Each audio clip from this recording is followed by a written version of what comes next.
string of lethal carjackings terrorized the Washington, D.C. area. Ballistics reveal that it's the work of a serial killer who tries to run over one victim with his own car. The FBI and police set a clever trap, but the killer insists on a violent shootout.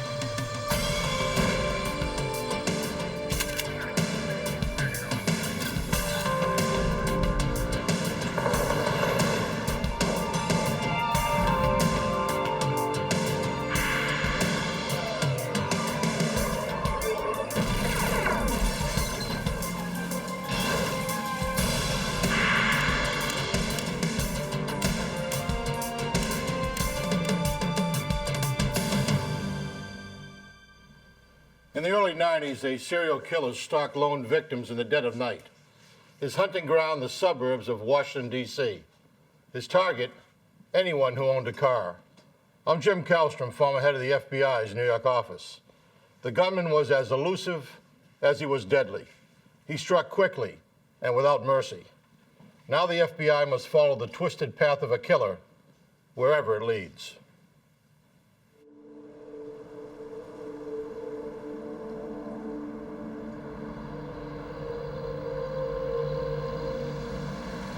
November 13th, 1991. Silver Spring, Maryland, a suburb north of Washington, D.C. Montgomery County Police respond to a report of shots fired at a car dealership. Officers discover the body of a woman shot in the chest and forehead, and another gunshot victim nearby. Got a pulse! The man is breathing but unconscious. Paramedics rush him to the hospital.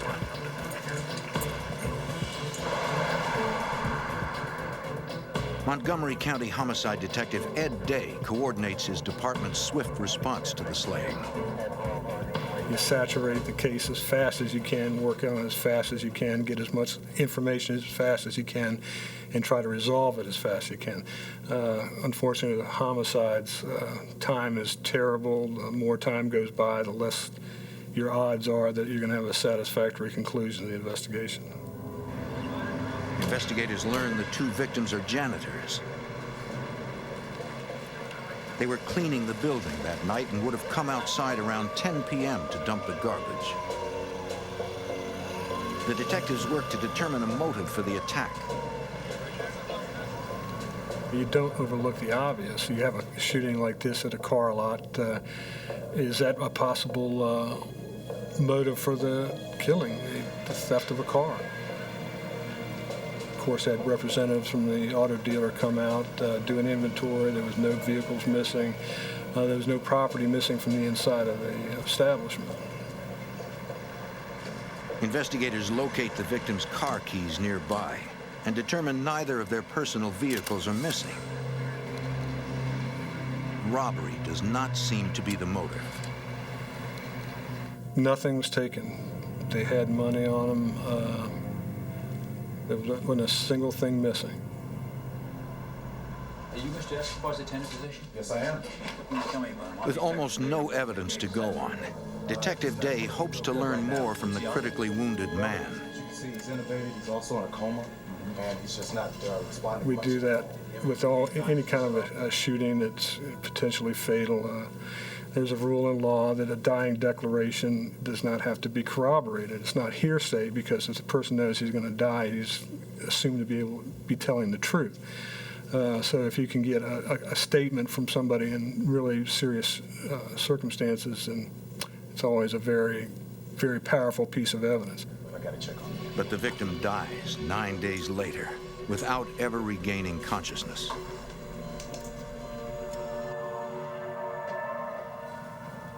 During the autopsy, the medical examiner recovers the only piece of physical evidence, the bullets that killed the victims. At the Maryland State Police Crime Lab, ballistics expert Joe Capera examines the evidence to determine if there was more than one shooter. There was a microscopic comparison done to determine if these bullets were fired from the same gun. And indeed, as a conclusion to these examinations, I concluded that these bullets were fired from the same gun. Examining the scratch patterns on the bullets, Capera determines the make and model of the murder weapon. I was able to ascertain, first of all, the caliber of the gun, which was a .357, and then through the measurements of the unique landing groove areas, I was able to ascertain that it was a Ruger .357. With no obvious motive for the slayings, detectives explore the victims' personal lives for clues. You work inside out, you try to find out if these people had any enemies, if there was any triangle, you know, a thwarted lover or something like that. These things take you in 100 different directions, and you just have to take care of one thing at a time. You eliminate something and you move on to the next issue, and you just go from there. Detectives find nothing in the victims' backgrounds that could have led to their murders. Since investigators found the victims' car keys near the bodies, they decide to re-examine the slayings as a failed car theft. With that possible motive in mind, detectives speculate how the crime might have occurred.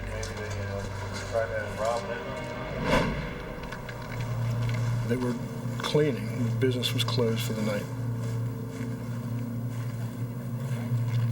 They were taking the trash out. Hey! Nice and easy, just throw me your Detectives suspect the gunman demanded the victim's car keys.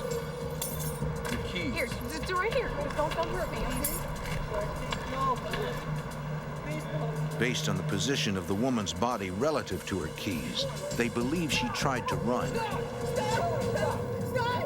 And you have to make the assumption that he lost control of the situation and decided to kill the two of them before he identified what car belonged to them. He escalated an attempt theft into a murder for no good reason.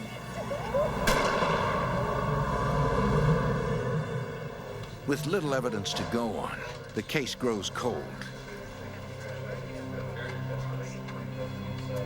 Then, 3 months later, investigators respond to the scene of another homicide.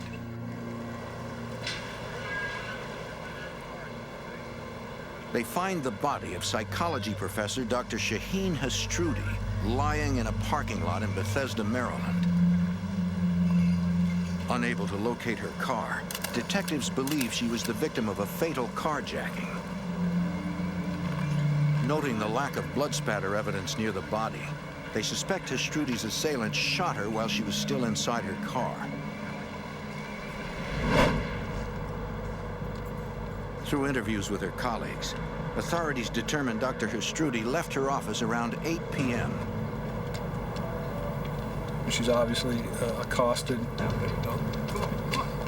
At some point gets in her car. Get in the car! Start the car. Start the car. Don't touch her. Once she's already in the car, she's shot.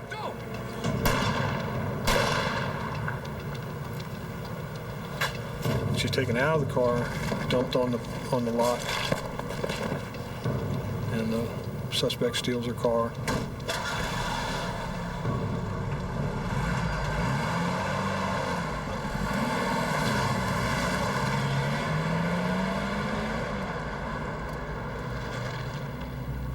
Gunshot wound to the head, large caliber, no witnesses. The only solid evidence is a pair of bullets recovered from the victim's body. Investigators send the bullets to the Maryland State Police Crime Lab to compare them with the bullets from the double homicide. It is a match. The two crimes are connected. We got a couple of crimes here. Homicide detectives begin examining unsolved cases involving similar circumstances. One detective recalls a recent homicide, which occurred a month before Hastruti was killed. Very similar to these crimes. It's very similar. That victim was also shot in the head with a large caliber gun. As in the Silver Spring double homicide, responding officers found the victim's keys near his body.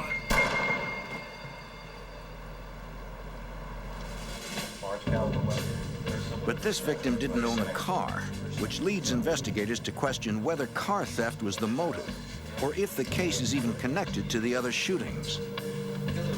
But we said, you know, this is looking like they're definitely linked for some reason. Let's see if we can get some ballistics on it. Let's get some ballistics on it. So authorities locate the bullet from that case and send it to be tested. Ballistics expert Joe Capera compares the bullets from the 4 homicides. I did a cross-comparison examination to the previous bullets. And as a result of that examination, I found out that all the bullets were fired from the same weapon. So we're starting to see a pattern here, guys. We got Investigators have connected the 4 homicides through the ballistic evidence and an apparent car theft motive, but they cannot understand why the killer chose to murder his victims. None of these people were armed. Stature-wise, none of these people I thought were particularly a threat to the suspect. 2 possibilities: that he had lost control of them and felt the best way to regain control of the situation was to kill him, or there was some psychological reason that he didn't like these particular people. Detectives believe they are dealing with an extremely violent and unpredictable criminal and suspect he may still be in the area. Montgomery County was his basis of operation. That's where he felt most comfortable.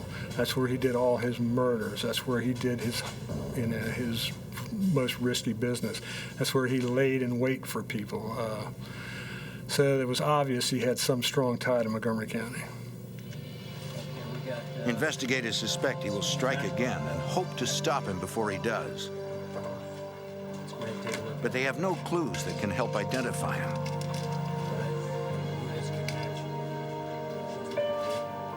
These are looking fantastic. And the killer's weapon is the only thing that can connect him to the murders. The best evidence we got is the bullets.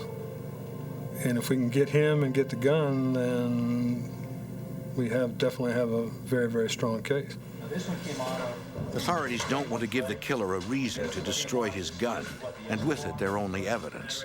We're gonna make another mistake. We're gonna move over. So they decide to keep the ballistics match away from the media. Sound good? If we supply the information to the press that all the bullets came from the same gun, be a good likelihood that he would either dispose of the weapon, or he would, in worst case scenario, obtain a different weapon and keep committing the crime.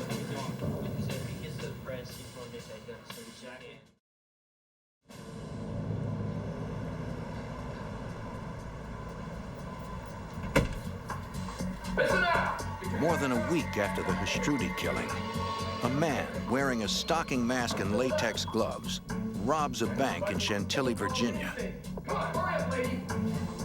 The bank's video security system captures his image.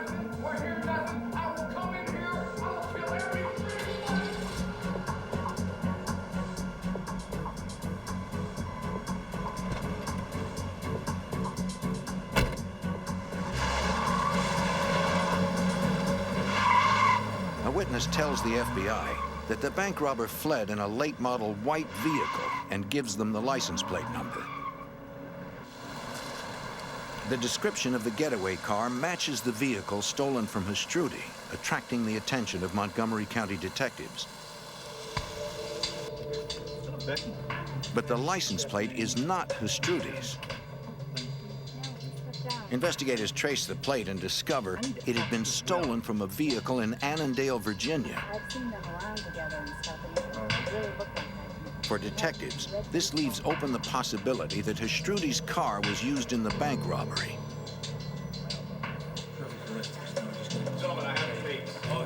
The Montgomery County Task Force, which now includes agents from the FBI, requests copies of the bank's surveillance tapes to learn what they can about the robber. Investigators watch the crime unfold and notice the robber is carrying a revolver of the same make and caliber used in the 4 homicides. They think he could be the killer. The footage is the best lead they have in identifying a suspect, according to FBI Special Agent Robert Coffey. We had a great piece of video that actually showed the individual, the handgun. That picture was actually put on the news locally and regionally to try to see if we could spark some interest as far as someone identifying him. Investigators also release information that their suspect, the money he stole, and the vehicle he was driving may be covered in red dye. If you do anything, a phone call, anything, I'm gonna shoot somebody. The teller managed to slip dye packs into the bag of money. And a dye pack is a device that once it goes through the door of the bank, it's electronically activated. There's a timer on it that gives a person a little bit of time to get away from the bank, and then it explodes, spewing this terrible red dye. It stains. It's very difficult to get off. It gets on the money, and it will not come off the money. It takes a while to get it off you personally. 5 days after the bank robbery, police in Northern Virginia find an abandoned car bearing the stolen plates reported by the witness. A check of the vehicle identification number proves that it is Astrudi's car. The officer peers inside, examining the interior. We had the red dye stains in it from the dye packs from the bank. We had proof positive that it had been used in the bank robbery. Officers impound the vehicle and transport it to the police garage for processing.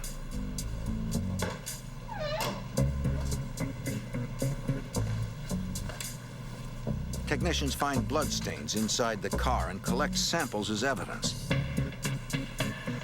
But they do not find anything that can identify the killer.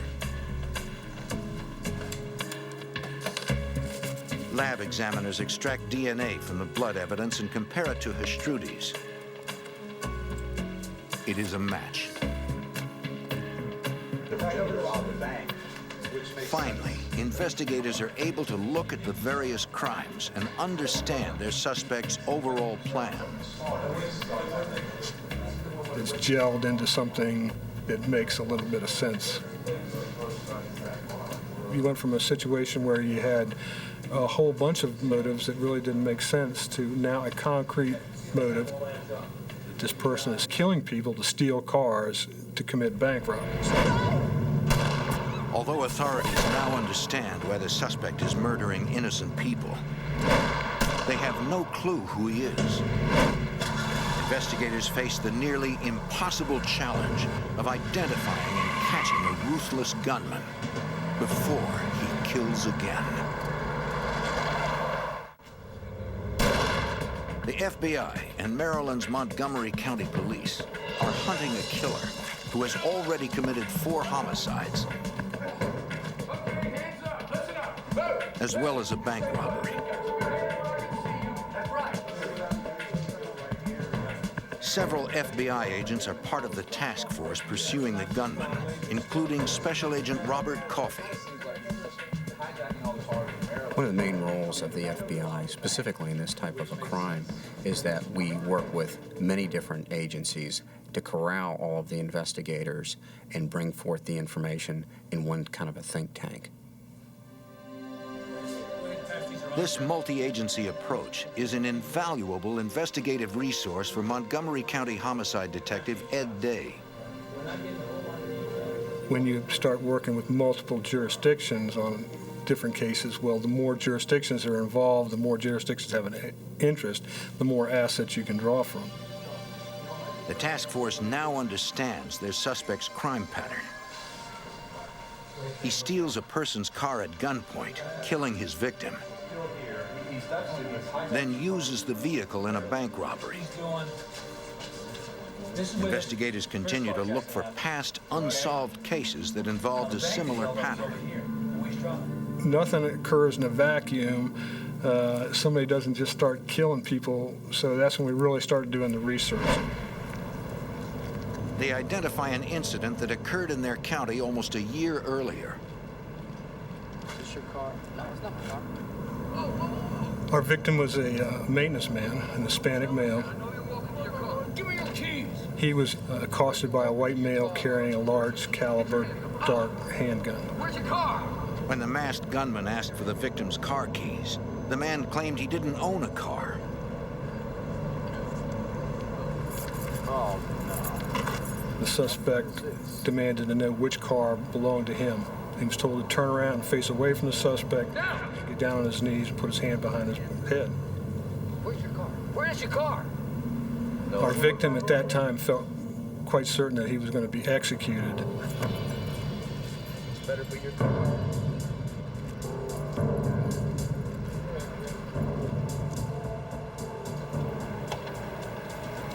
The suspect fired 3 shots. One of the shots hit him in the forearm. The victim managed to flee down an alley and hide behind a bush. And spent some minutes there waiting for the situation to calm down. After 10 minutes, the victim returned to the street and waved down the first car he saw, hoping for assistance. To his horror, it was the gunman.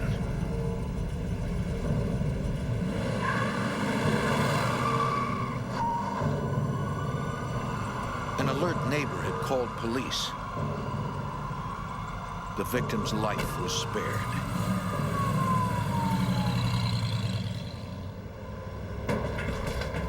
The following day, a witness reported seeing a masked gunman leaving the scene of a bank robbery in Centerville, Virginia. Police later recovered the getaway vehicle and determined it was the car stolen from the maintenance man. Investigators examined the evidence gathered at the scene of the carjacking. All they have is a bullet fragment that was lodged in the victim's arm. Ballistics expert Joe Capera.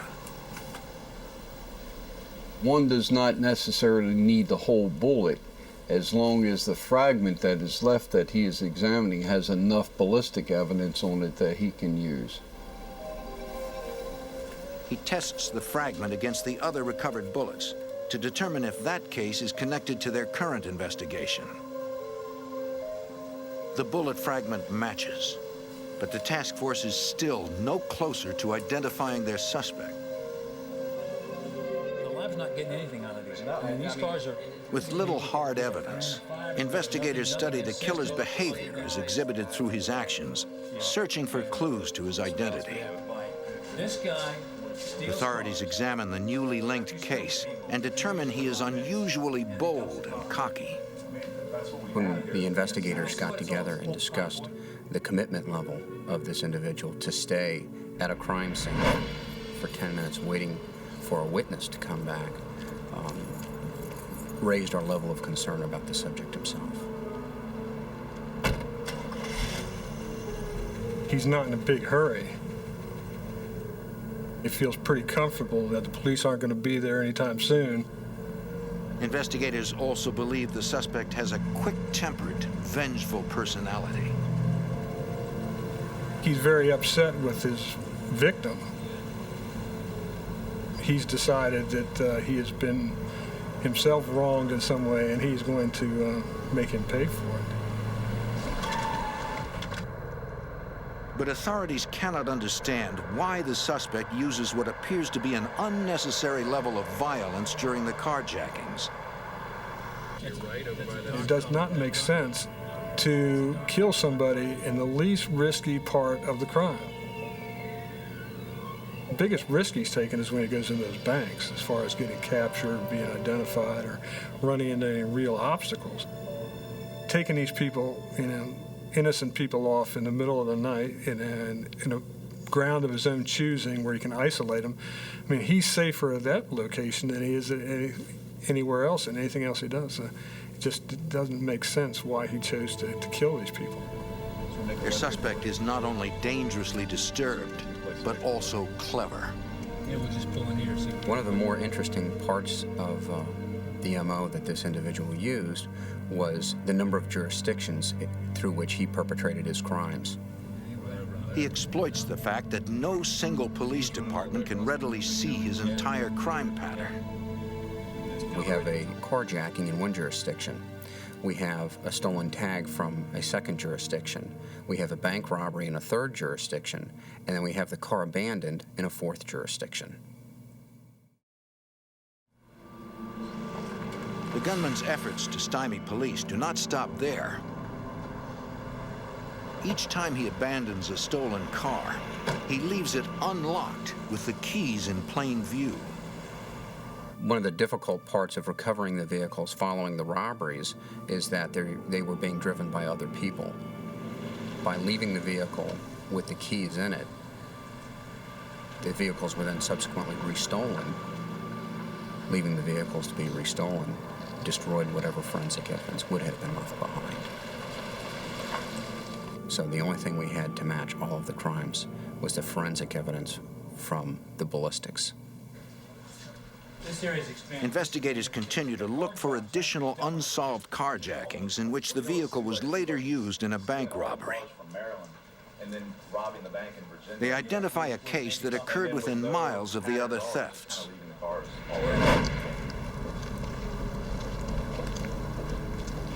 A woman was walking out of a doctor's office and realized that she was being followed. She turned to try to go back to the doctor's office, but was confronted by the individual and then asked for her keys.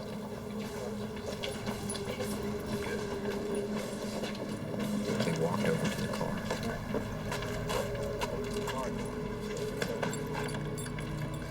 Come on, come on, come on. Start it. Start the car. Start The the gunman car. forced the frightened woman to start her car. And upon starting the vehicle, had her get out and kneel down next to a wall. No. On your knees. Put your hands up. There you go. Upon kneeling down, he had her wait there for a short period of time. She described it as 30 or 40 seconds passed. You have to wonder is how much of that time did he spend thinking about whether or not he was going to shoot her. She was very compliant, did everything she was told to do right when she was told to do it. That might have saved her. The next day, her vehicle was used in a bank robbery. The investigators wonder why their suspect allowed this woman to live, yet killed the others. They come up with several theories. The fact that she was a Caucasian female might have had something to do with it. He might have had harbored some malice towards Hispanic people or foreign people, or it could be something simple about he lost control in those situations. In fact, the best way to gain control was to kill him. The task force has little to work with, but is determined to go on the offensive. Now we're trying to figure out how can we get ahead of him? How can we be in a position where we can be waiting for him when he does something? Or we can be prepared to mobilize very quickly with the resources necessary to get him. The investigators focus on the one aspect of the suspect's crime pattern that they can anticipate. We could not predict when a carjacking would take place. They were too random. We did, however, know that following the carjacking, we would have a bank robbery. If authorities can only predict which banks he will rob or where he will be traveling, they might have a chance to catch him.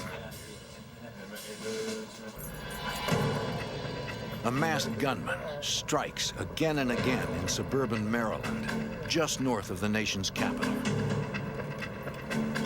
He shoots his victims while stealing their cars.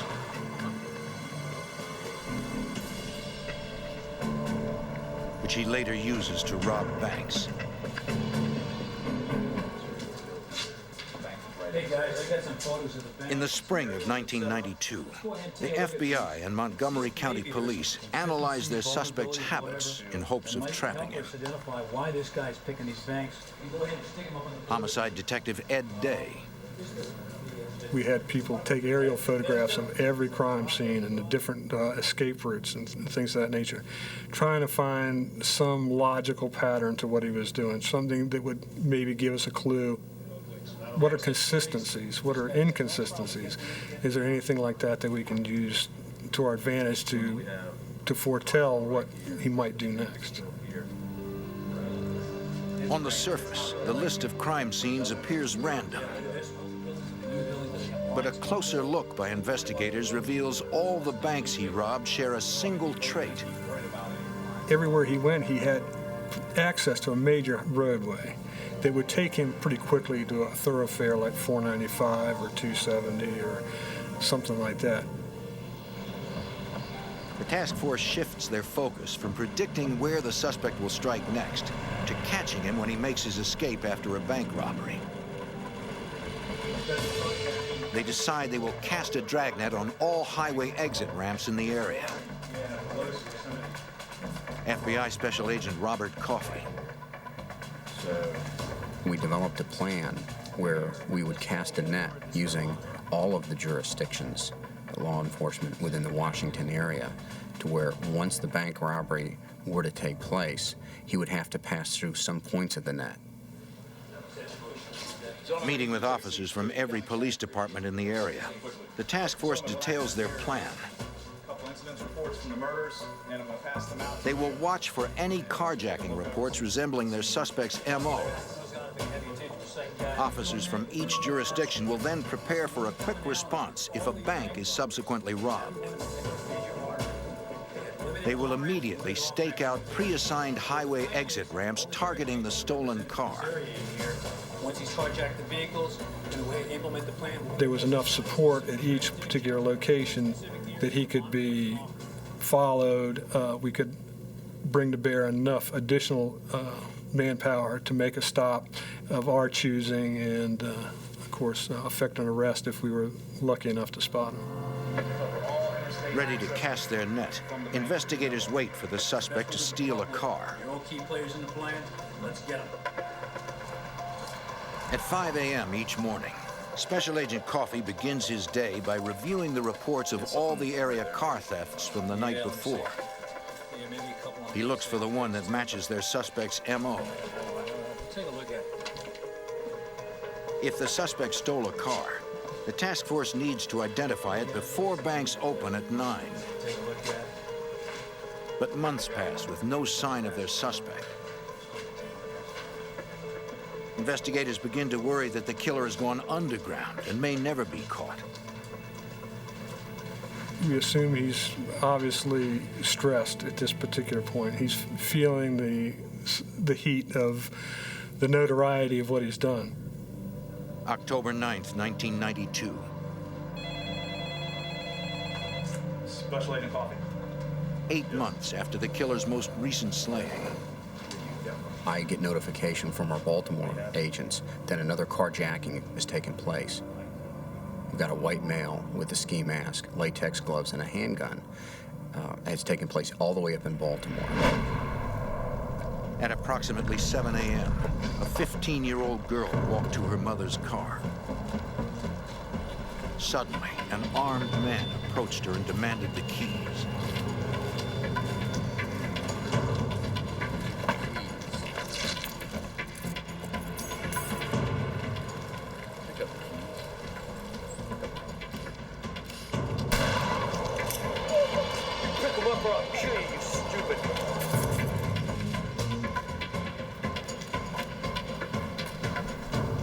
Police officer heard this and came to her aid.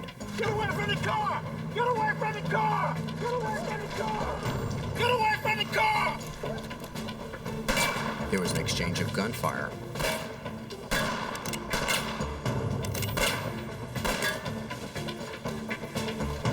And the carjacker took her vehicle and fled the scene.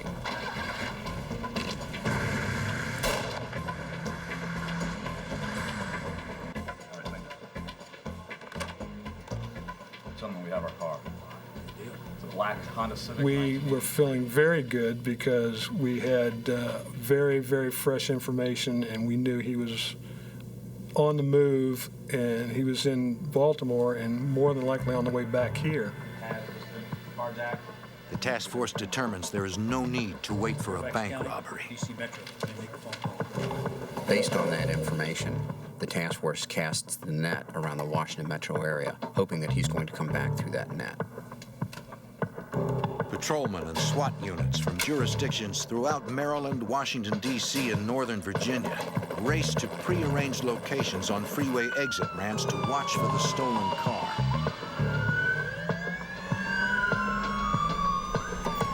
Since police cannot be sure if the suspect has had time to switch the license plates, they pull over every vehicle matching its description.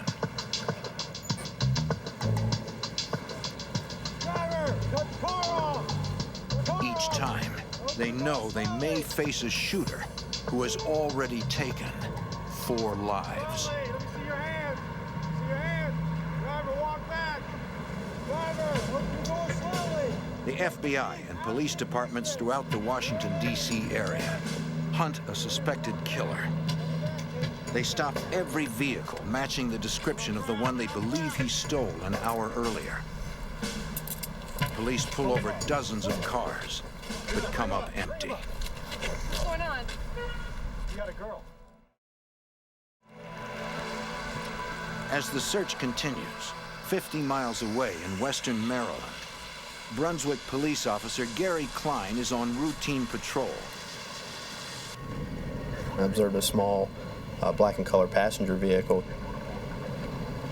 I saw that there was no front license plate on it. And as the vehicle passed me, I looked over and observed the driver had a nylon stocking pulled down over his face. Kind of shocked me, and I was like, not really sure what's going on here, but kind of drew my attention real quick. I turned around, caught back up to the car, radioed my dispatchers and the 911 center, and requested information on the tag. And the subject in the small black car sped off and wouldn't pull over for me. Then I'm informed by our dispatchers that this subject is wanted for shooting at a Baltimore City officer. The hundreds of officers mobilized in the D.C. area are too far away to assist. Officer Klein is alone against a ruthless killer. The adrenaline's pumping now because I'm pursuing this vehicle, knowing somewhere in there I'm going to have to confront this individual. The speeds that we maintain in some places were 90 mile per hour to a little over 100 mile per hour. Officer Klein chases the suspect from Maryland into Virginia. He was very intent on getting away from me. Dispatcher, we're getting ready to go right on Interstate 71. He just went straight down the middle of the bridge, just forcing people east and westbound out of his way. I had to back off because I didn't want to endanger myself or the innocent people or citizens out on the street, where he was actually able to gain a good bit of distance on me. But once the roadway cleared up a little bit where I could safely get through the vehicles, I was able to catch back up to him. Klein pursues the suspect into West Virginia. Made a right off Route 340, and he went down this small asphalt road, and when he hit that, he was going too fast with the rain and everything and lost control and struck the curb. Stepped out of the vehicle with my weapon drawn,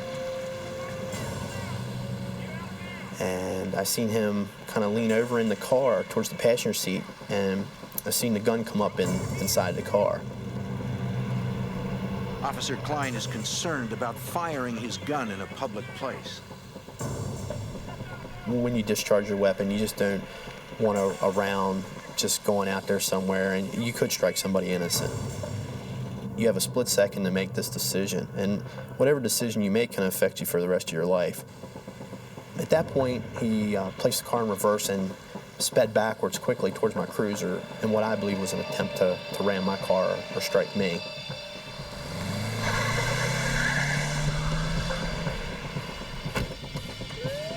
proceeded down a small access road. And I proceeded after him. He sped into this little dead-end dirt gravel area, and he tried to go behind this bulldozer and wrecked into it. There's nowhere for him to go, and now I have to confront him.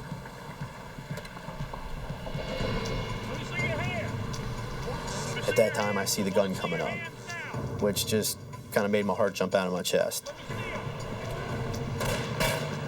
While the suspect ducks for cover, Officer Klein strategically moves to his right. You don't want to stay in one position, especially after he already knows where you're at.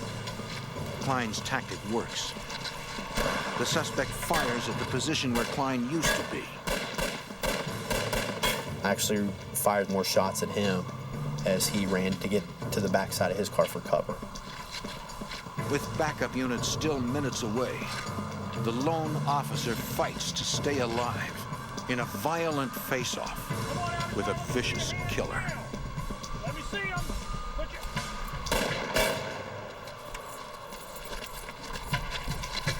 The suspected killer is in a desperate shootout in Harper's Ferry, West Virginia, with lone police officer Gary Klein.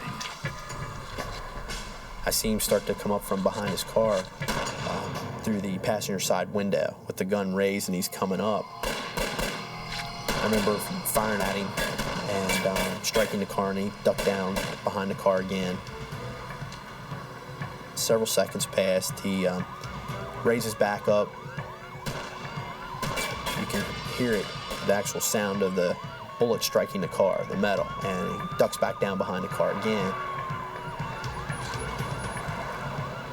Finally, backup arrives.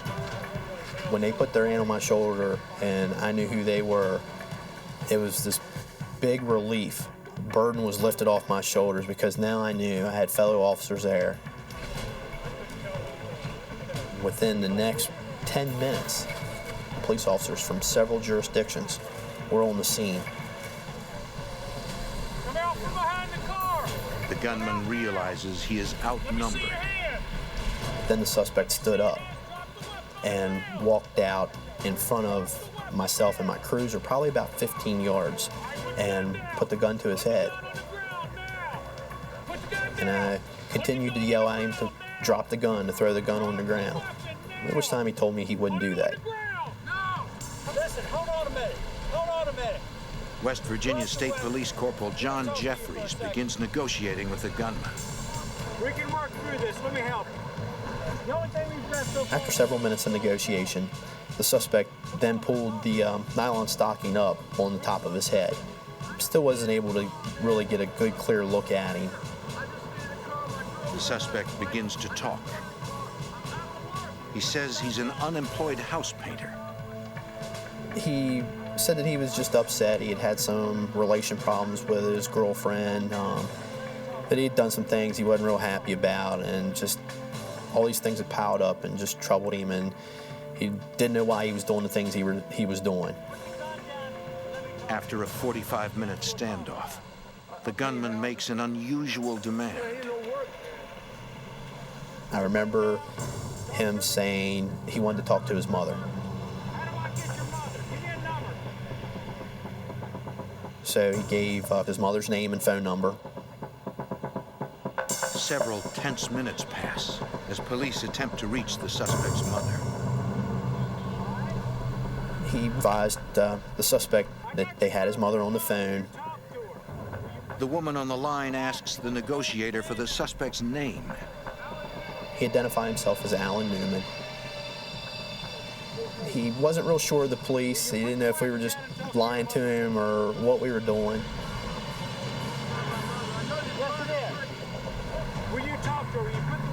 He said, well, ask my mom what my favorite cookie is. I remember Corporal Jeffries saying, your mom said your favorite cookie is chocolate chip. And he started crying. It really shocked me because I thought he was just going to drop the gun and give up.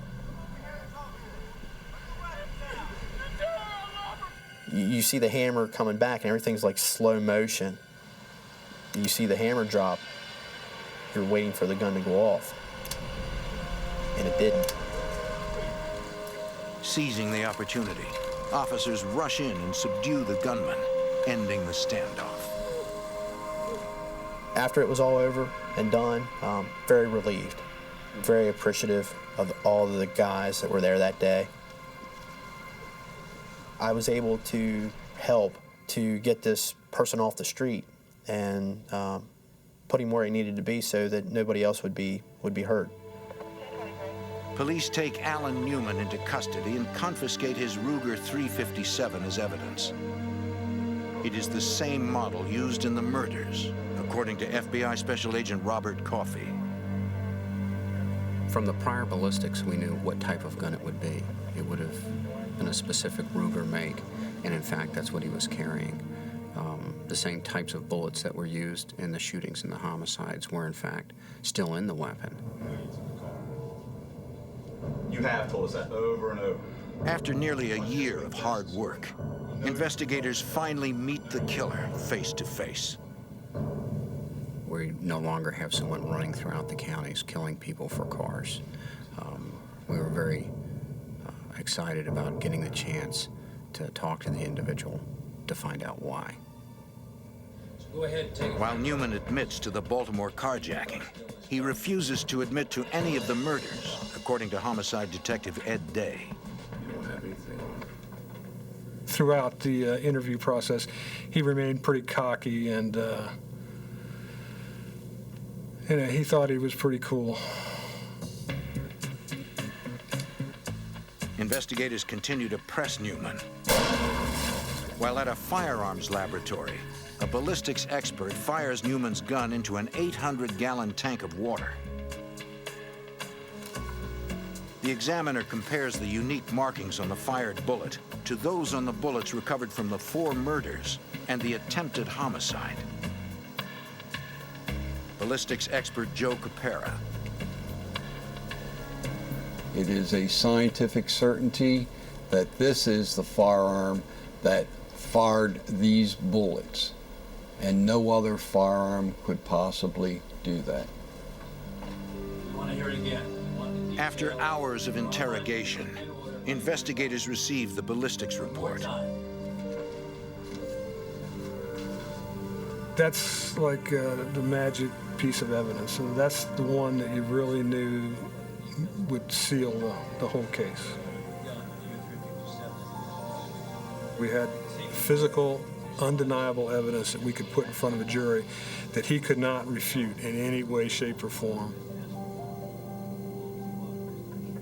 We could convict him without much trouble, and we could have gotten the death sentence with the information that we had, which put it over the top, and he decided it was best to make a deal for life rather than take the chance on being executed.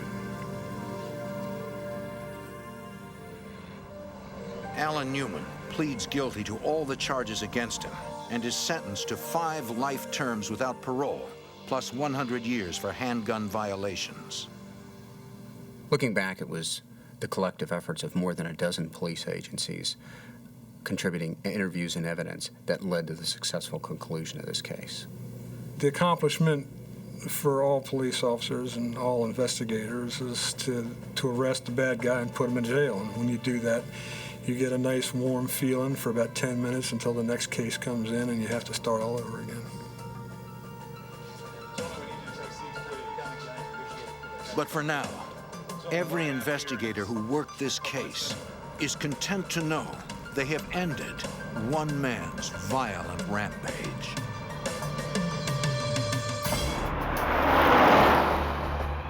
Keep driving it easy.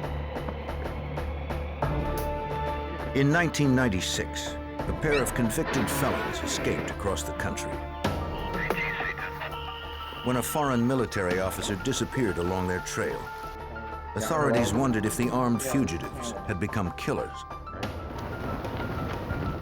The FBI raced to find the escapees before more victims crossed their path.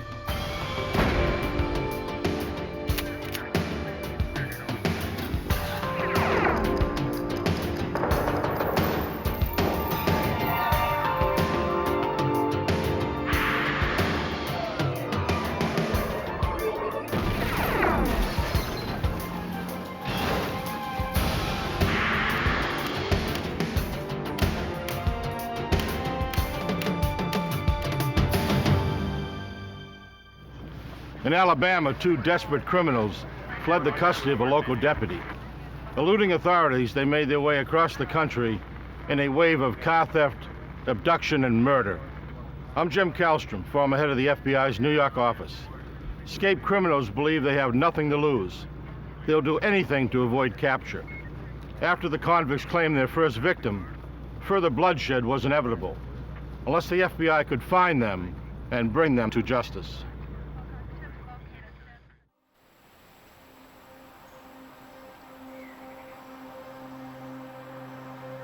Central Alabama, May 21st, 1996. A DeKalb County deputy was assigned to transport 3 inmates from state prisons to face court dates.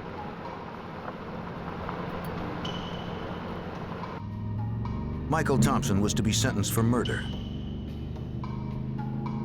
What it is, I always. The deputy knew Thompson, having transported him before. What they putting you back up there for this? Thompson had persuaded the deputy to let him sit in the front seat. Thompson had just met another inmate, Roger Yaden. The career criminal had 17 burglary convictions and 3 prison escapes on his record. The third inmate was on work release.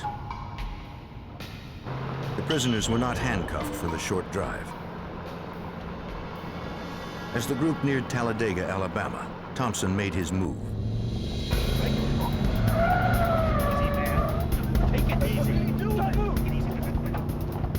At gunpoint, Thompson forced the deputy to keep driving. Keep him quiet.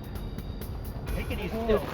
He ordered him to drive to a secluded area in the woods near Lincoln, Alabama. Open the door.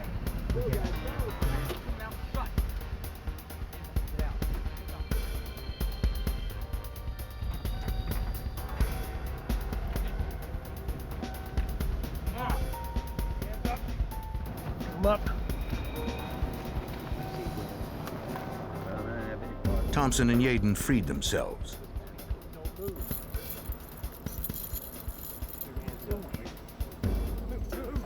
They marched their hostages into the woods. Keep walking his feet cool with it, man.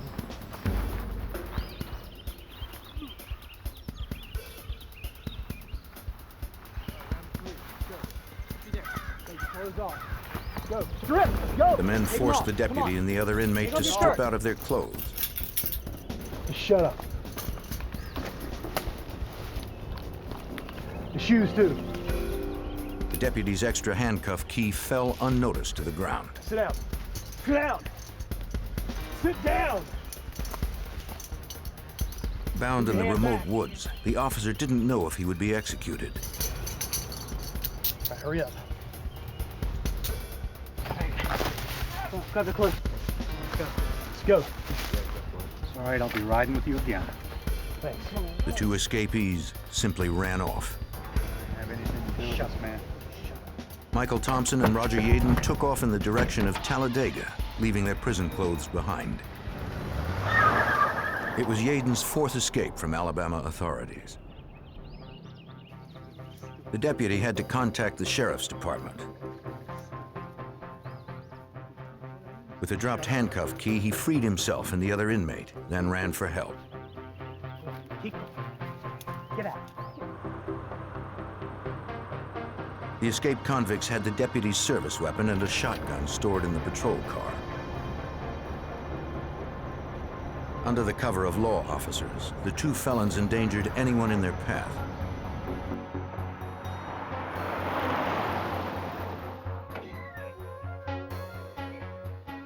The deputy and the remaining inmate had flagged down a motorist and reached the local police department. Problem is, push my head against the window. Police immediately issued an urgent be-on-the-lookout alert for the 2 escapees in the stolen patrol car. One individual, Thompson, 6 foot. DeKalb County law enforcement launched a search. But the area contained hundreds of miles of rural roads.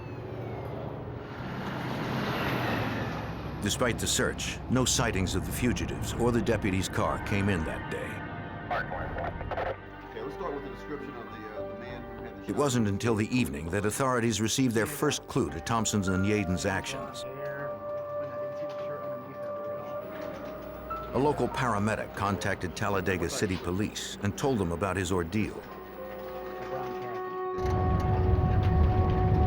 He said that earlier that day, he was driving near Talladega when he noticed a sheriff's patrol car following him. When he heard the siren, the off-duty paramedic pulled over. He believed it was a routine stop.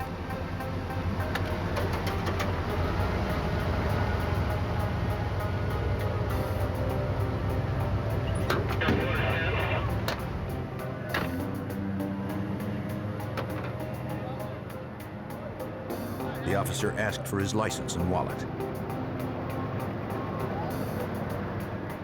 Paramedic Bob Gortney didn't think he'd been speeding. So the reason we pulled you over is your vehicle fits the description of a vehicle that was involved in a hit and run. And I told him, well, I haven't been in any accident. You know, you can check my truck, you can look around, it's not a scratch on it. And he said, well, your truck fits the description that we've gotten, so we're going to, you know, check it out. Gortney didn't suspect anything.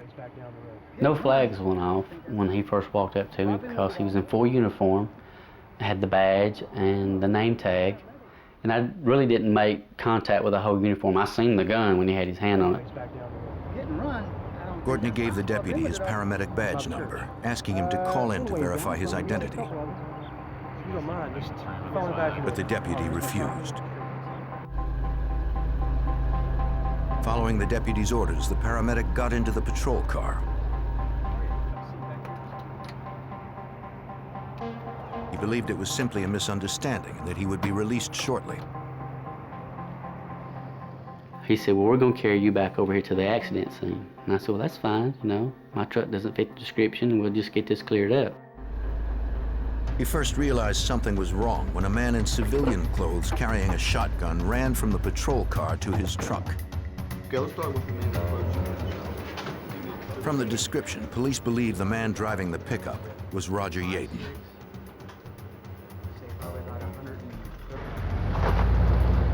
They believe Michael Thompson was the one dressed as the deputy. Thompson followed the pickup with the paramedic locked in the back. What the deal is, you can have the truck. Gortney asked for an explanation. Keep it quiet. He said, we're just going to take your truck. And I knew right then it was a kidnapping. These guys just kidnapped me. So I went into the pleading mode, you know. I told him, I said, look, you know, I'm only 30 years old. I've got a wife and kids, and you have my truck, you have my gun. There's no sense in killing me. Michael Thompson followed behind to an isolated spot off the highway.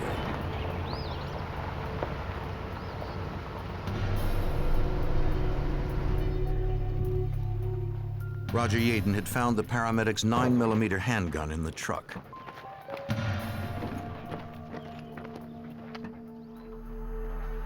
Bob Gortney was helpless in the patrol car's locked back seat. What up? Hi, man. Take the money. The men forced him inside the cruiser's trunk. The kidnapped paramedic believed they were going to kill him. I was laying there at the point, so if they shot through the trunk, I knew they would miss me.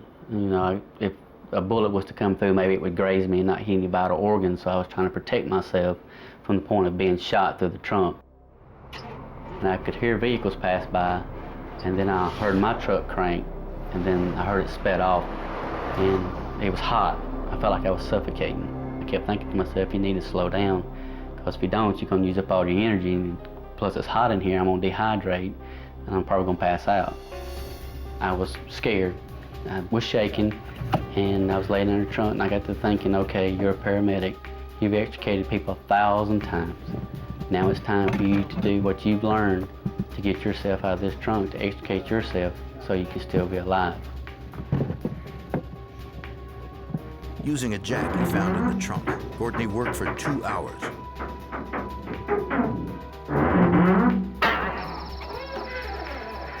Finally, he popped the trunk open. He ran to the nearest house where a woman called police. And she'll just sit there for a minute, enjoy coffee, and try to warm up. I'll be right with you. An updated bulletin was issued for the pair of fugitives in the black pickup truck they were now driving. 232 to all units. This is a broadcast for 0900 suspect. They were armed with two 9mm handguns and a shotgun. Authorities sped to the main interstate, figuring the fugitives would use it to flee the area. With a stolen truck full of gas and interstate highways nearby, law officers knew that Michael Thompson and Roger Yaden had a big lead on them. They could be anywhere. 7 days later and 1,200 miles away, an abandoned black pickup truck with no license plates turned up in Santa Rosa, New Mexico. The vehicle identification number on the dash had been destroyed. But police located a second identification number on the truck's chassis. A record search showed that it was the paramedics' truck stolen in Alabama. Because of the interstate travel, the FBI was notified. An immediate search of the area revealed no sign of Michael Thompson or Roger Yaden. The armed fugitives had dumped the one vehicle investigators could trace. On June 7th, 1996, the FBI in Birmingham, Alabama, filed a warrant for unlawful flight to avoid confinement. Police agencies across the country were notified to watch for any sign of Yaden and Thompson. 2 weeks later, 1,200 miles east of where the paramedics' stolen truck was recovered in New Mexico, a group of diving students spotted a car at the bottom of Fowler Lake near Terre Haute, Indiana. Indiana Department of Natural Resources agent Dean Jenkins responded with his team. The car was laying, it was in about 25, 30 foot of water. It was on its top. The windshield had been broke out from when it sank. It apparently was driven off the ramp. Indiana Department of Natural Resources officers dove into the lake to investigate. They found a red car with no license plates. Divers could see items from the vehicle, including traveler's checks resting on the bottom. There was no body nearby. The degree of personal items we found and what they were, traveler's checks, those kind of things that would ordinarily you would think would be stolen or discarded along the way prior to someone just dumping a stolen car. I think that was the key thing that made me wonder what else was involved with this vehicle. Investigators removed the car to process it on shore.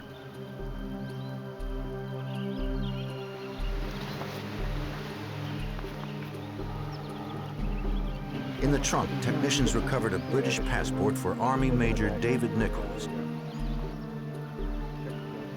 Traveler's checks and airline ticket stubs issued to the Major were found in the glove compartment.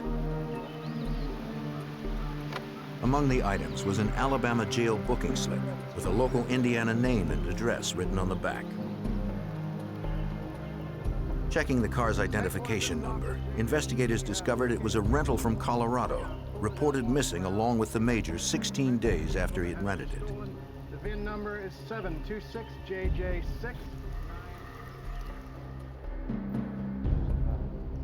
Because a foreign military officer was the likely victim of a crime, Supervisory Special Agent Jack Osborne from the FBI field office in Indianapolis was called in. He believed the name on the Alabama jail booking slip was the best lead in Major Nichols' disappearance. From the booking slip that was found in the car, on the back side was several handwritten notes, not so much with phone numbers, but maybe somebody's first name and an address.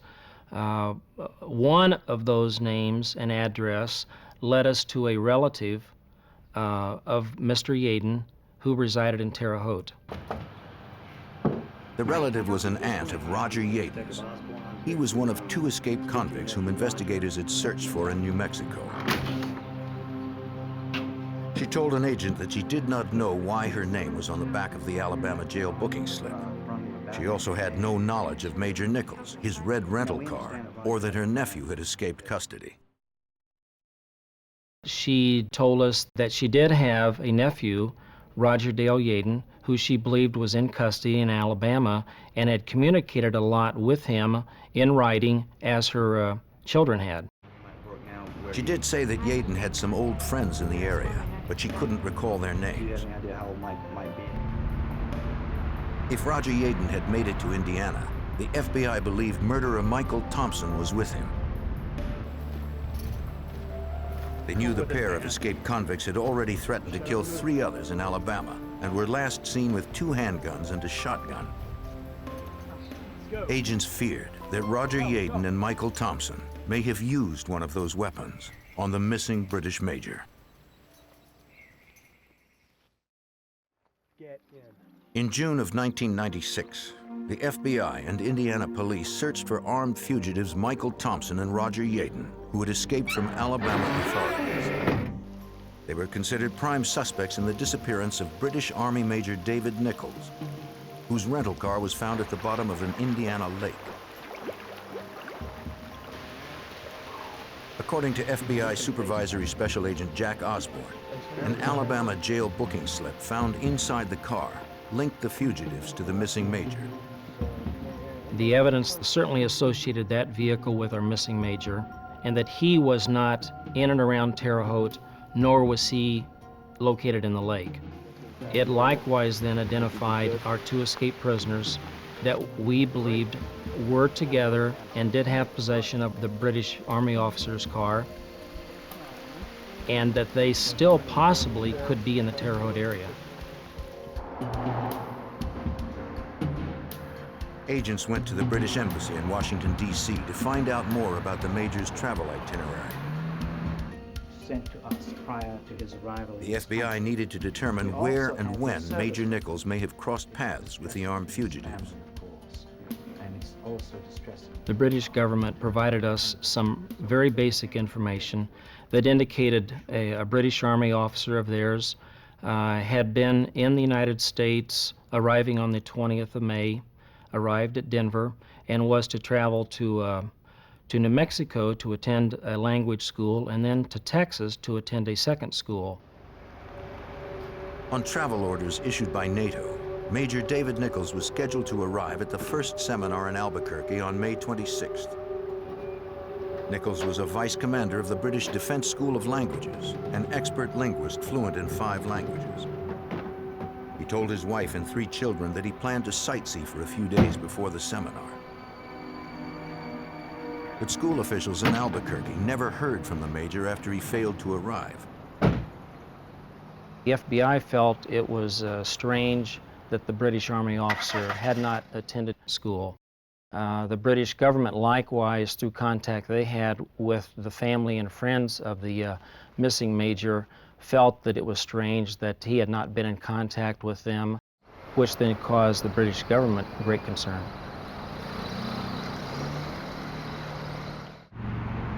Agent Osborne contacted the FBI field office in Albuquerque, New Mexico. Special Agent John Shum needed to determine where the major was last seen in the 450 miles between Denver and Albuquerque.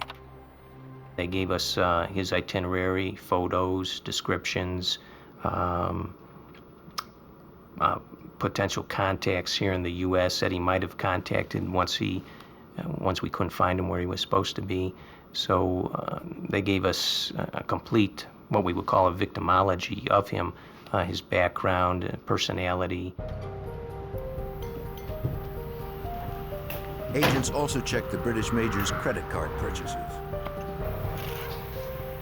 Hey, how you doing? The last time he used his card was to buy gas in the small town of Raton on the Colorado-New Mexico border. Can I take a look at it, please? The gas station was just 150 miles from the place Michael Thompson and Roger Yaden, the escaped fugitives from Alabama, had abandoned the black pickup truck they had stolen.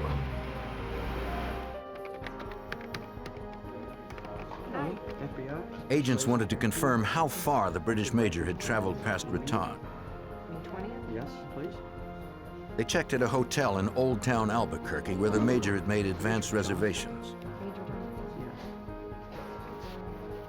He never showed up, and his reservation was never canceled.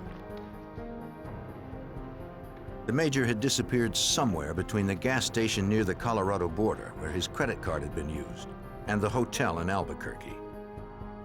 The FBI suspected Michael Thompson and Roger Yaden had abducted him, but they had vanished too.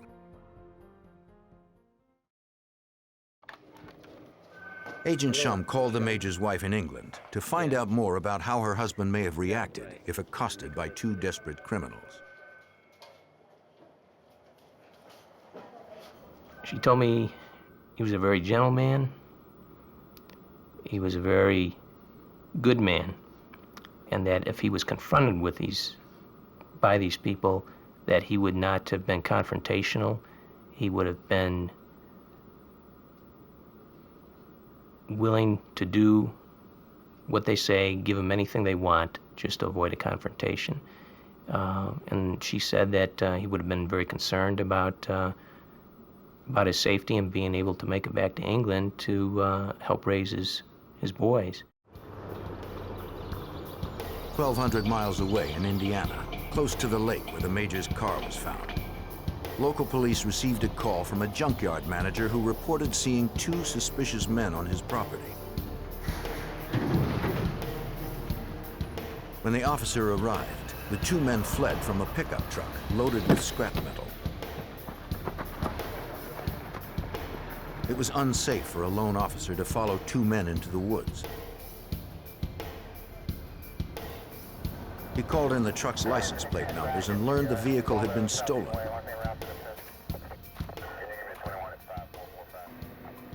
Crime scene technicians processed the truck. They found a tag from a video camera strap that belonged to Major David Nichols.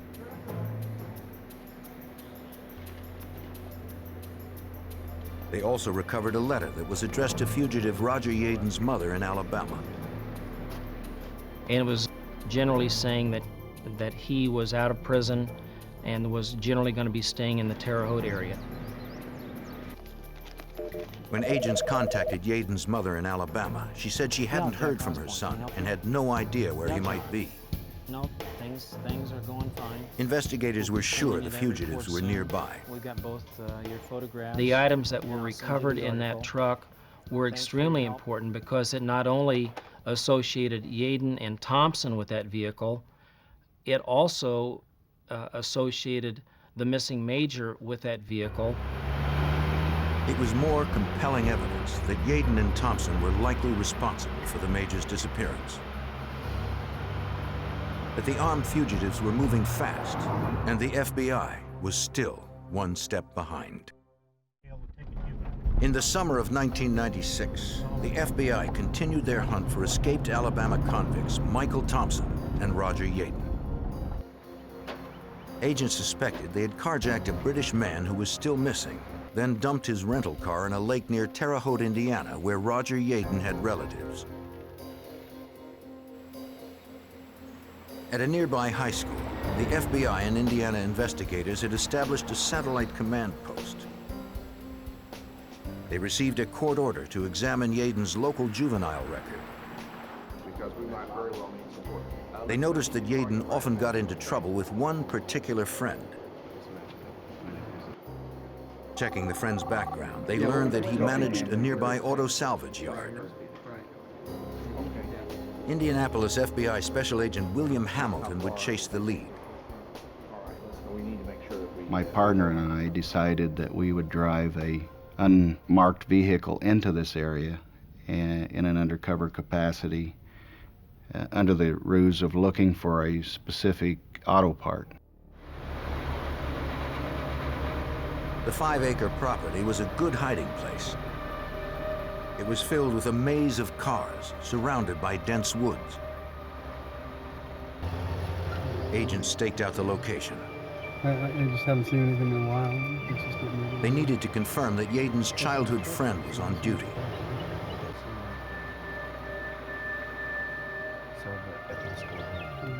In order to assure their identities would not be discovered, They left their badges and weapons in their vehicle. After going all the way to the far south end of the salvage yard, we noticed a trailer back in the woods, and there was 2 white males there working. The men fit the general description of the armed fugitives, but the unarmed agents could not be sure. Hello. They hoped to learn more from the manager. You get a lot of stuff in. The undercover agents engaged him in small talk and confirmed that he was a friend of Roger Yaden's. The childhood friend, he indicated that he'd known Yaden for several years. They had both came to his residence in early June, and they showed up there in a red Taurus. That car matched the description of the missing Major's vehicle. By the time the agents finished their conversation, the 2 men they had glimpsed earlier were gone. The FBI believed those 2 men had been Thompson and Yaden. After assembling an arrest team, agents and local officers raced back to the salvage yard. I think we're gonna. I don't think he's very. On the way, they noticed a pickup speeding in the opposite direction. That's him. One agent spotted Roger Yaden inside, traveling with the salvage yard manager. They couldn't see if Michael Thompson was also with them. Investigators gave chase. They trailed the truck to a dead end. Yaden jumped out and headed for the woods.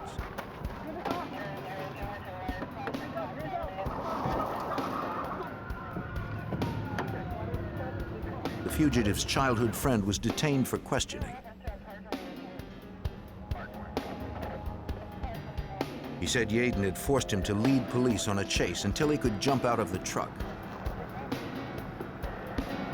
Assured he had not intentionally harbored the suspects, police later released the friend. The childhood friend knew nothing of their recent criminal behavior. He had only knew that Yaden had been in jail once for burglary. Roger Yaden had eluded pursuing investigators. A canine unit was called in to track him.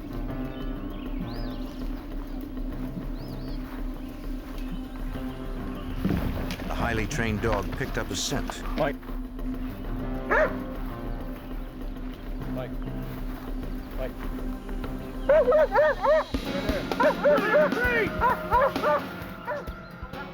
On July 2nd, 1996, Roger Yaden decided he was finished running.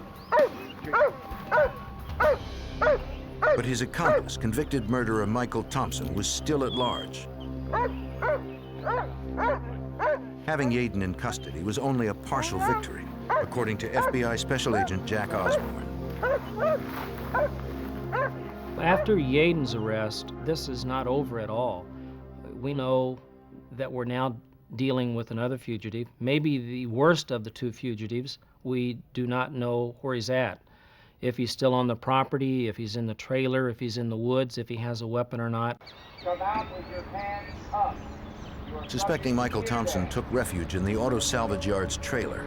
Law enforcement teams surrounded it. Thompson, this is Special Agent Hamilton with the FBI. You are surrounded. I repeat, with the FBI. They ordered him to come out unarmed. You are surrounded. This is a warning. We are going Agents to warned fire anyone tear inside that the gas. trailer would be Come tear out gassed. with your hands up. Again, I repeat, we are going to fire tear gas. There was no response. Come out with your hands up. The atmosphere was very tense. We did not know if Thompson was inside the trailer with maybe a long gun or even a handgun, positioned on some of our people. So we had to maintain cover all around the perimeter of the trailer. Come out with your hands up. You will not be harmed. Authorities gave the signal to use the gas.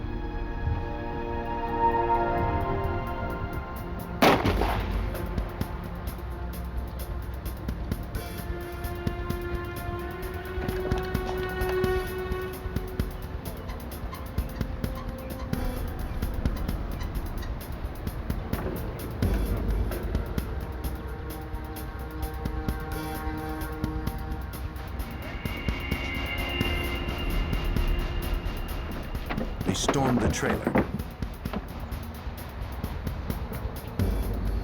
No one knew if escaped murderer Michael Thompson was armed and barricaded inside.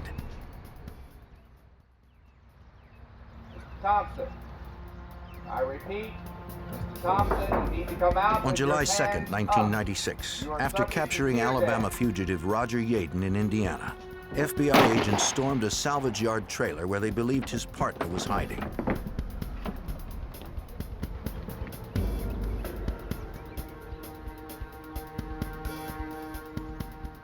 But Indiana Department of Natural Resources agent Dean Jenkins and his team did not find convicted killer Michael Thompson inside. That was a terrible disappointment because we figured we were on to him. We caught one, we were looking to get the other one and pretty much make it a clean sweep, and he wasn't in there.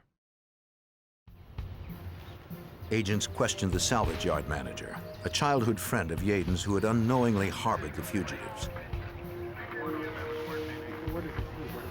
He said he had no idea where Thompson might be hiding, but he did show agents where Yaden and Thompson kept their belongings.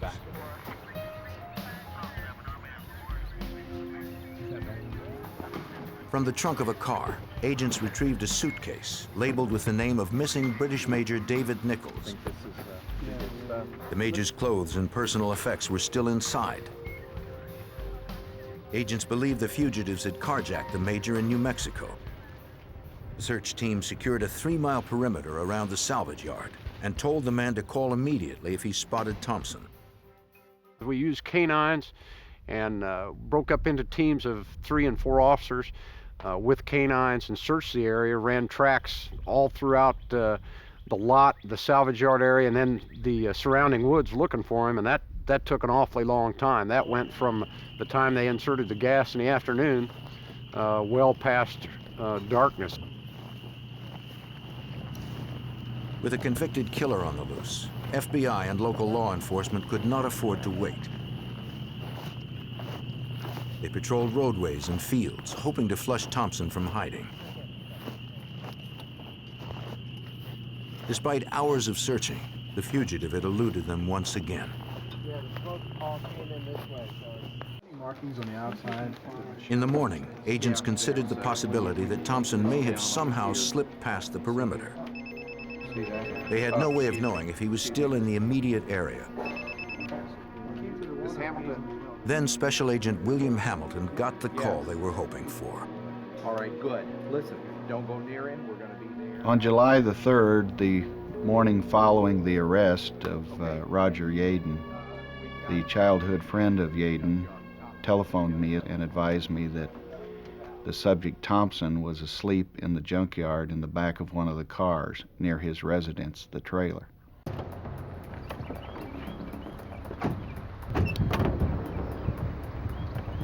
The team was concerned that Thompson would be armed.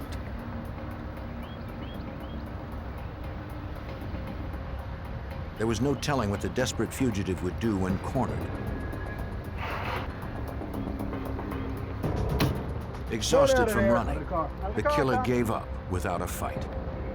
Hands up, hands up. After 43 days, 6,000 miles, and thousands of man-hours, the last fugitive wanted in Major Nichols' disappearance was in custody.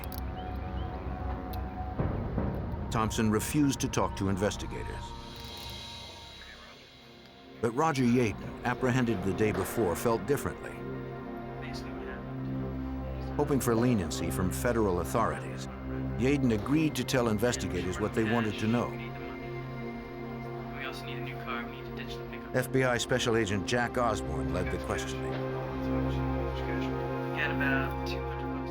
Yes. All right. We only have one. He indicated a willingness to give us a statement, to provide all of the information that he and Thompson were involved in, to include the initial escape, to include the carjacking in Alabama. And this is the first time that we learned that the British Army officer had been killed. In the black pickup the pair had carjacked from Alabama, the fugitives made their way to New Mexico, selling tools from the truck for money. When their cash ran out, they decided to rob and carjack another victim.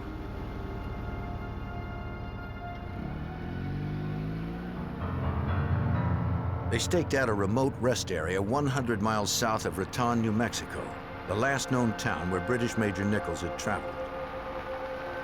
The convicts figured that tourists would be traveling with a lot of money and waited for someone who was traveling alone.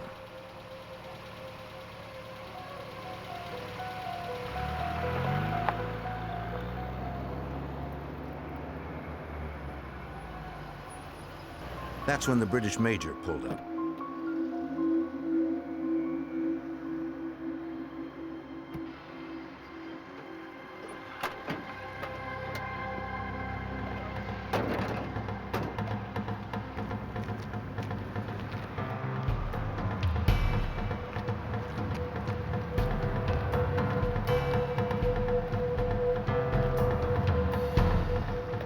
As they had done in Alabama, they forced their victim into the trunk of the car.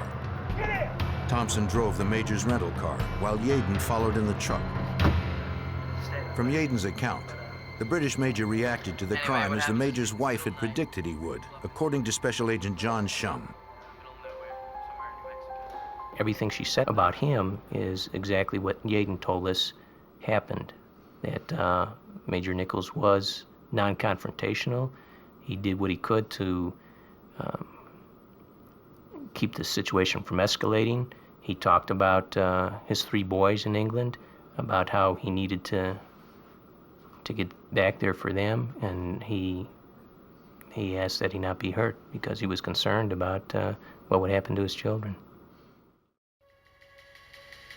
Nothing to do with it. I was in the pickup truck. I was in the back. Yaden said Thompson had planned the whole thing and that he was calling the shots. They drove 50 miles until it was dark, then pulled into a deserted area off the highway.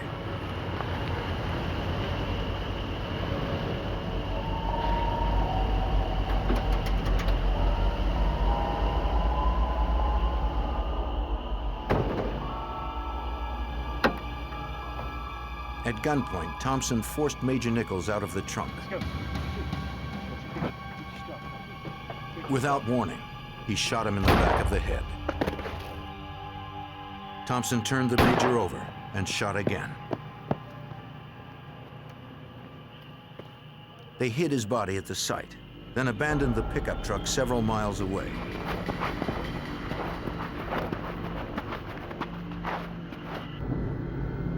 Yaden said Thompson never explained why he had killed this carjacking victim. You didn't have to kill him.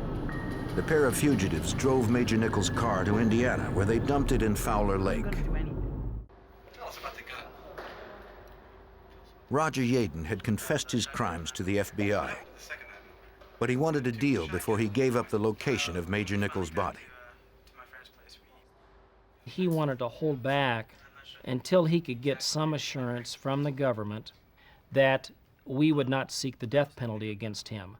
If that occurred, then he was willing to help us find the body of the missing Major if we had not located the body already. All right, so let's talk about this deal. What are you looking for here? Agents met with Yaden and his lawyer. The prisoner said he would tell them where the body was if they also promised he would not serve time in an Alabama state prison. What's going on? We need to know. Initial searches without his help turned up nothing.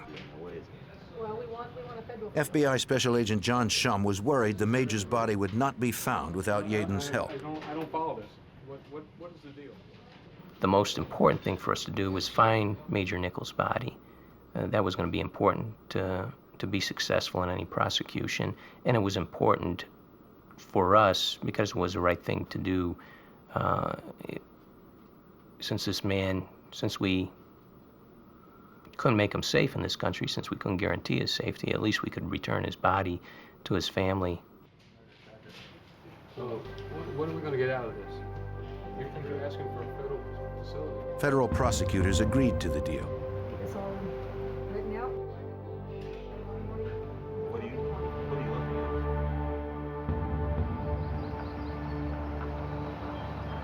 Yaden led investigators to a secluded spot in the New Mexico wilderness.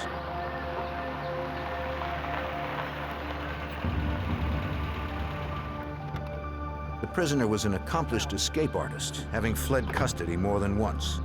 Well, we were very concerned about that because he had escaped 4 times before in Alabama. He was obviously very good at that. Plus, we had to be concerned about our own safety. So not only did we focus on the mission of finding Major Nichols' body, but we had to be very, very concerned about making sure Roger Yaden was not trying to deceive us and just using this as a ruse to set up an escape attempt. FBI field agents were wary as a SWAT team secured the location. They had no way of knowing if Yaden might have friends in the area waiting to strike at agents. On September 24th, 1996, recaptured prisoner Roger Yaden led the FBI into the New Mexico desert, where he claimed the body of Major David Nichols remained hidden after being murdered. Yaden would be spared the death penalty if he could locate the remains. FBI Special Agent John Shum recalls that the likelihood of finding the body without Yaden's help was slim.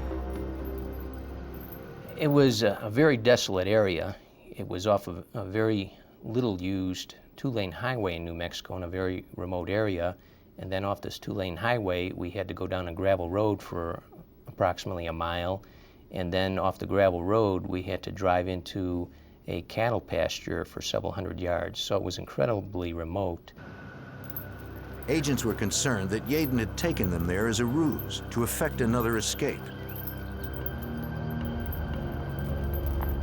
Finally, Yaden pointed out a spot to the agents. There it is.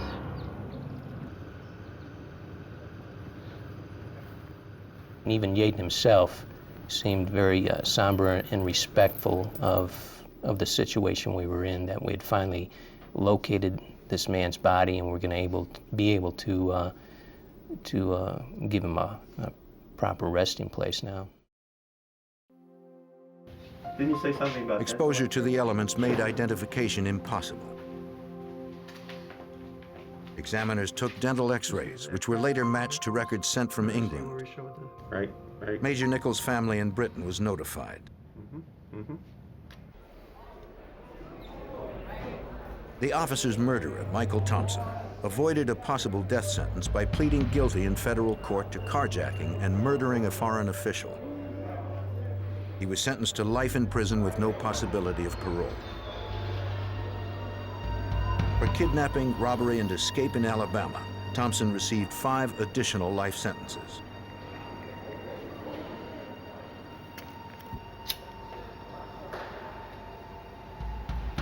In exchange for his cooperation, Roger Yaden was allowed to plead guilty to only 1 count of carjacking and was sentenced to 18 years.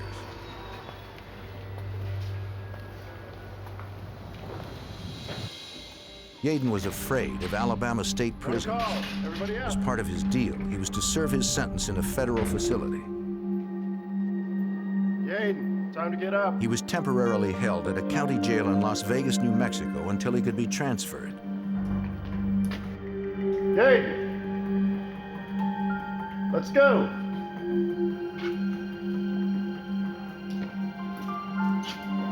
Yaden, get up. Come on, get up. Remarkably, Roger Yaden had escaped again. 2 other inmates also made the breakout with Yaden. The search party with a dog team tracked Yaden's scent from jail, but the trail ended at an interstate highway.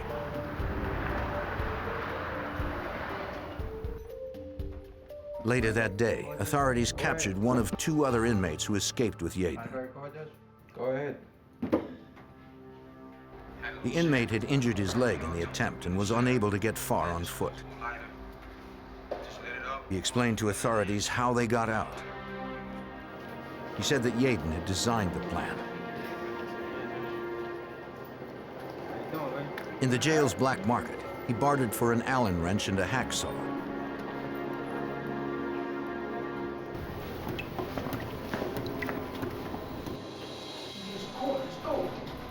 Yaden unlocked maintenance panels to gain access to air ducts that led to the roof.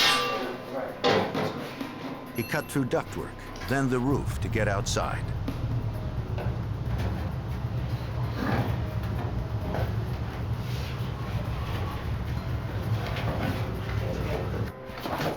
A fourth man stayed behind to replace the panel.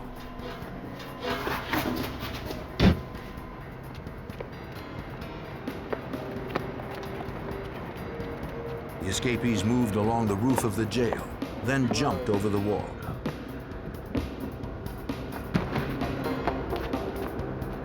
Once on the outside, the inmates said they split up. That was the last time he saw Yaden. Prison officials called FBI Special Agent John Shum to give him the bad news. Once I heard Yaden escaped yet again from federal custody, my first reaction was I was very angry, because here was a guy that had a history of having escaped numerous times in the past. The people that were responsible for his custody knew his history, and they should have been more careful. Investigators believed Yaden would likely head toward family and friends in DeKalb County, Alabama. Have you seen Roger lately? No, he's been Agents there interviewed all anyone the Yaden time. might have contacted in the area, including an ex-girlfriend. Have you talked to him on the phone? Letter? No letters. Like the others, she said she hadn't seen or heard from him. They left a card and told her to call if Yaden surfaced. Think of anything, call? Sure. Thank you. Yeah, I wanted to tell you that. After the agents left, she admitted to her current boyfriend that she had let Yaden hide in her house. It was an accident. He was upstairs in the attic. Guy, but I guess he's your guy, but he's gotten himself into a lot of trouble. The boyfriend was upset and called police. Nearby officers responded.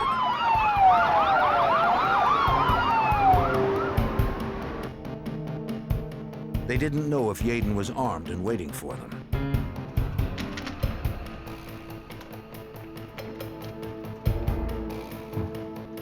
Five weeks after his escape from New Mexico, officers finally cornered Roger Yaden. Captured in DeKalb County, Alabama, Roger Yaden's crime spree ended where it began. His escape nullified the deal with federal prosecutors. Go ahead, check this area. He was charged with the crimes he had committed during his last escape from Alabama. Alabama Assistant Attorney General David Estes prosecuted Yaden in Talladega. The jury in this case deliberated for a very short period of time, an hour at the most. And they came back and they convicted Roger Dale Yaden of 3 counts of kidnapping in the first degree, 2 counts of robbery in the first degree, and 1 count of escape in the first degree. Yaden received 5 concurrent life sentences without parole. Now in maximum lockdown, Roger Yaden will never leave Alabama prison alive.